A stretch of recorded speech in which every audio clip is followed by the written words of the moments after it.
Stigli smo do našeg 4. videa koji se odnosi na osnove uspješne provedbe sufinanciranog projekta. Moje ime je Kristina Androlić, po struci sam sveučilišni specijalist ekonomije, bavim se pripremom i provedbom projekata sufinanciranih sredstvima Europske unije. Pa krenimo u provedbu. Stigla nam je pozitivna odluka, odnosno odluka o financiranju našeg projekta. Prvo ćemo popiti jedan šampanjac, nazdraviti svima koji su sudjelovali u pripremi i nakon toga zasukati rukave jer pravi posao tek počinje. Prije sklapanja samog ugovora o sufinanciranju, prijavitelj, odnosno u ovom trenutku sad već skoro i korisnik, dostavlja nove izjave o nepromijenjenosti stanja, potvrde o trenutno utrošenim de minimis potporama s obzirom da se dogodio vremenski odmak i moguće da je došlo do promjena. Dostavlja se zadužnica ili neko drugo određeno jamstvo prema posredničkom tijelu kako bi mi pokazali svoju ozbiljnost i spremnost na eventualne sankcije ako dođe do nekakvih problema u provedbi. Nova potvrda o nepostojanju duga prema državi, odnosno poreznoj upravi nadležne države. Potvrđivanje datuma početka provedbe projekta s obzirom da on može biti različit u odnosu na datum koji smo mi planirali usred projektne prijave. Provedba u skladu sa zakonom ili u skladu sa pravilnikom za neobveznike Zakona o javnoj nabavi. Dakle, kad provodimo nabave u sklopu projekata financiranih sredstvima Europske unije, moramo brinuti o tome da se radi o javnom novcu i na taj način ga se mora trošiti. Postoje obveznici Zakona o javnoj nabavi, barem je tako u Republici Hrvatskoj, i oni koji nisu obveznici Zakona o javnoj nabavi. I oni koji nisu obveznici Zakona o javnoj nabavi, s obzirom da troše u tom trenutku europski novac, odnosno javni novac, dužni su se držati pravilnika za neobveznike Zakona o javnoj nabavi. Spomenuli smo načela Europske unije i sad one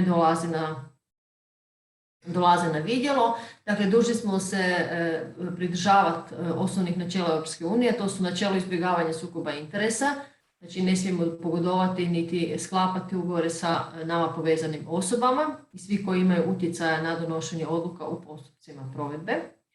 Zatim, načelo razmjernosti, dakle svaka stavka koja je pokrenuta i učinjena mora biti u skladu sa željenim. Zatim, načelo jednakog tretmana i zabrana diskriminacije, dakle svi imaju jednake mogućnosti sudjelovanja u postupcima, te načelo racionalnog i ekonomičnog trošenja sredstava. Dakle, europska sredstva nisu za luksuz, nego za postizanje ciljeva koje Europska komisija, odnosno Europska unija donijela i koje želi da se ostvare. Evo još jednom da ponovimo koja su to načela Europske unije. Dakle, prvenstveno, znači, spomenuli smo sukob interesa, načelo razmjernosti, načelo jednakog postupanja i zabrane bilo kakve diskriminacije, te načelo racionalnog i ekonomičnog trošenja sredstava. Što se tiče izbjegavanja sukoba interesa, iz postupka nabave trebali bi se izuzeti sva društva i osobe koje su u sukobu interesa u odnosu na povezana društva i povezane osobe, osim u slučaju ako je povezano društvo, odnosno povezana osoba, jedino koje može isporučiti robu, radove, usluge zbog tehničkih razloga ili razloga postojanja isključivih prava na predmetu koji se nabavlja, a što je neobveznik Zakona o javnoj nabavi dužan i dokazati. Tko sve može biti u sukobu interesa? Kao predstavnik nekog tijela, organizacije koji je neobveznik zakona, istodobno koji obavlja upravljački posao nekom drugom subjektu, ili ako predstavnik tog tijela, organizacije, vlasnik poslovnog udjela, dionica, odnosno drugih prava na temelju kojih sudjeluju u upravljanju, odnosno u kapitalu tog povezanog subjekta s više od 0,5%. Ako je riječ o srodnicima po krvi u uspravnoj liniji, u pobočnoj liniji do 4. stupnja, srodnicima po tazbini do 2. stupnja, bračnog ili izvanbračnog druga, bez obzira na to je li brak prestao ili nije, posvojitelje, posvojenike i tako dalje. Uglavnom morate biti jako oprezni da se ne bi dokazao, odnosno koristio sukob interesa u postupcima nabava. Svaki projekt, odnosno svaka čelna osoba i svi članovi komisije i svi oni koji su suvlasnici i imaju utjecaja na donošenje odluka u postupcima nabava moraju, odnosno dužni su dostaviti izjavu o nepostojanju, odnosno o postojanju sukoba interesa ako ono postoji i sa kojim pravnim subjektima ili osobama su u sukobu interesa, odnosno koje osobe ili pravni subjekti ne mogu sudjelovati u postupku nabave. Načelo razmjernosti, dakle još jedanput malo da ponovimo, osigurava da je svaka mjera koja se odabere nužna i prikladna s obzirom na svrhu nabave. Načelo jednakog postupanja, zabrana diskriminacije, znači osigurava nepristran, objektivan, cjelovit tretman svih sudionika u svim fazama nabava.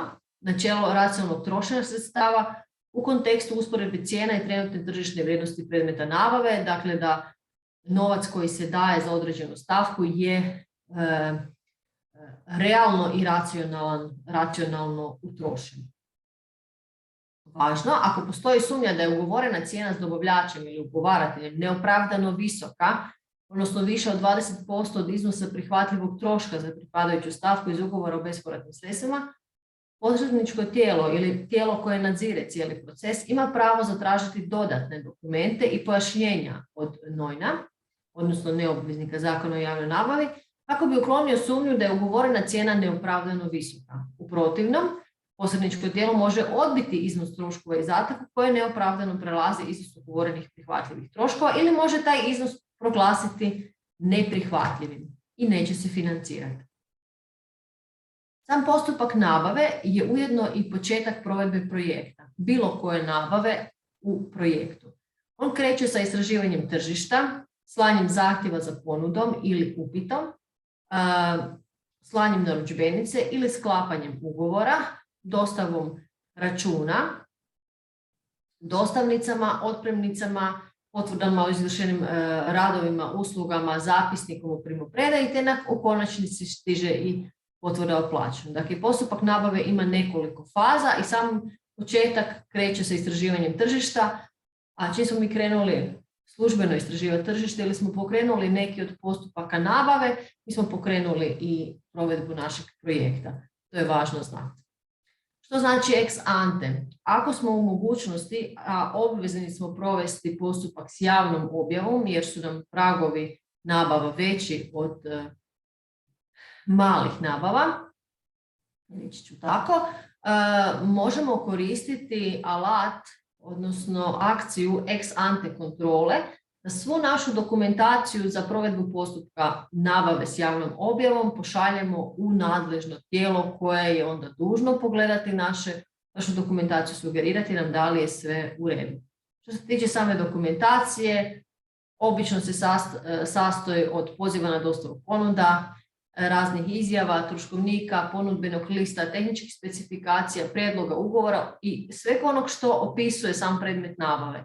Jer mi smo dužni kao korisnik i kao provoditelj određenog projekta dati transparentne, nedvojbene informacije koje će svima dati jednake mogućnosti za sudjelovanje u postupku nabave i jednaki tretman koji im omogućava sudjelovanje u tom postupku. Evo, mi najčešće imamo slučaj u praksi da posredničko tijelo samostalno određuje koja nabava će ići na ex ante kontrolu i onda smo dužni te dokumente i poslati. U slučaju bilo kakvih kršenja načela Europske unije, zato su nam ona jako bitna, korisniku se može odrediti financijska korekcija. Financijske korekcije mogu iznositi od 5 pa do 100% bespovratne potpore ili stavke kod koje je napravljen propust. Dakle, bilo kakvo kršenje načela može rezultirati financijskim korekcijama. I evo, za kraj par pitanja. Dakle, tijekom provedbe projekta moraju se poštivati načela Europske unije. To je nešto što je vrlo važno. Koja su to načela? Pa ajde da ponovimo. Dakle, načelo razmjernosti, zabrana sukoba interesa, načelo jednakog tretmana, te racionalnog i učinkovitog korištenja sredstava koje smo mi primili, ugovorili za provedbu našeg sufinanciranog projekta. Ukoliko se ta načela krše, to se kažnjava, te na koji način? pa moguće da će nam posredničko tijelo, odnosno nadležno tijelo, odrediti financijske korekcije. Taj postupak ide kroz jednu proceduru. Prvo se utvrđuje sumnja na nepravilnost, onda se dokazuje nepravilnost, te onda se tek na kraju, ukoliko se korisnik ne može opravdati i zaista je počinio pogrešku, onda se tek određuje financijska korekcija na koju se također može žaliti ako smatra da je oštećen i da nije trebao dobiti izrijek financijske korekcije. I treće pitanje, koliko mogu iznositi te financijske korekcije? Evo, kao što sam rekla, od 5 do 100%. Sa 100% se kažnjava, odnosno izriče se financijska korekcija kod teških povreda. Dakle, kod sukoba interesa, kod nepoštivanja pravila nabave, neobjavljivanja postupaka sa javnom objavom, a bili su dužni objaviti javnu objavu i sličnih situacija, ili bilo kakve kaznenog djela ili prijevare. Eto, nadam se da nećete biti među onima kojima će biti određene financijske korekcije i nadam se da vam je i ovaj video bio koristan. Hvala na praćenju.